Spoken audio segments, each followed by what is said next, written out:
Alors Thomas, il y a un mot qui résonne avec alcool chez certaines personnes, c'est le déni. Comment aider quelqu'un qui est dans le déni face à l'alcool? Comment? Est-ce que c'est fréquent d'abord? Oui, c'est fréquent, mais comment aider quelqu'un qui est dans le déni? D'abord, peut-être, j'ai quand même envie de rappeler, même si on l'a déjà dit, c'est quoi la différence entre le déni et le mensonge? Le déni, c'est, tu dis que t'as pas bu, alors que tout le monde sait que t'as bu, mais t'es pas nécessairement en train de mentir. Le mensonge, c'est tu racontes quelque chose qui est faux, sciemment, pour obtenir un bénéfice. Et comment on voit la différence? Quelque part. Eh bien, chez certains patients, c'est surtout une réaction psychologique. Ça arrive aussi, le déni dans le cancer, par exemple. Ou dans la grossesse aussi. Voilà, ou dans la grossesse, de dire, voilà, j'ai une grossesse, mais en fait, je ne veux pas m'en rendre compte, ou je ne m'en rends soi-disant pas compte. On se dit, mais comment ça peut arriver? Ce sont des mécanismes psychologiques de défense quand la réalité est trop difficile à voir. C'est la même chose dans le cancer. Eh bien, c'est la même chose dans la maladie grave qui est l'alcoolodépendance. Tu as du déni. Et donc, les patients te disent non, non, non, non, moi, je n'ai pas bu aujourd'hui, ou non, je n'ai pas bu la semaine passée.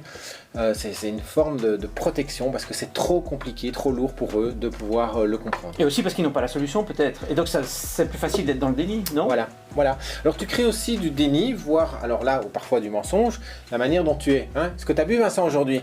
Aujourd'hui, non. Ah bah c'est pas vrai, t'as bu tout à l'heure. Voilà, ça c'est quelque chose qui peut arriver, c'est la manière dont nous on se comporte par rapport aux autres. Alors comment aider quelqu'un qui est dans le déni?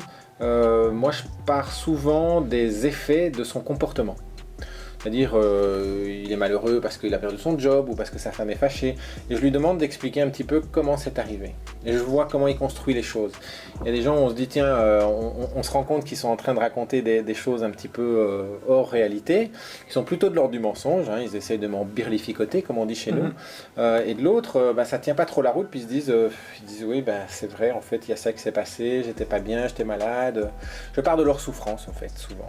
Et alors, tu écoutes leurs réponses pour créer le lien. Voilà, j'écoute leurs réponses et je leur dis que moi je suis pas là pour faire une enquête, hein. Je suis pas policier, je suis pas enquêteur, je suis pas juge d'instruction, je suis rien de tout ça, je suis surtout pas quelqu'un qui fait un jugement moral, mais que j'essaie de comprendre. Mais toi tu es médecin, comment est-ce que moi je pourrais aider un proche, un ami Est-ce qu'on peut le faire ou est-ce qu'il faut être médecin? Non, tu peux le faire aussi. C'est une autre manière d'aider quelqu'un qui est dans le déni, c'est de l'accompagner dans ce déni. Ça sert à rien de tout le temps vouloir faire sortir du déni en disant mais si tu te rends compte que tu as quand même bu, hein, je te l'ai dit. Parce que là ça va crisper la relation.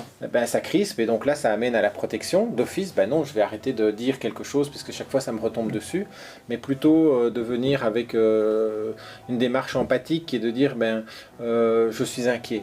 Parler en jeu. Je suis inquiet parce que ne pas culpabiliser aussi. Je vois les effets, les conséquences. Il ne faut pas toujours parler du produit, il faut parler des conséquences. J'ai l'impression que tu es plus isolé, je suis inquiet parce que tu as perdu ton travail. Oui, ne pas lui dire aujourd'hui ne bois pas, mais plutôt lui dire je suis inquiet pour toi, pour ta santé. Oui, et j'ai envie de t'aider, et qu'est-ce que je peux faire pour t'aider là maintenant?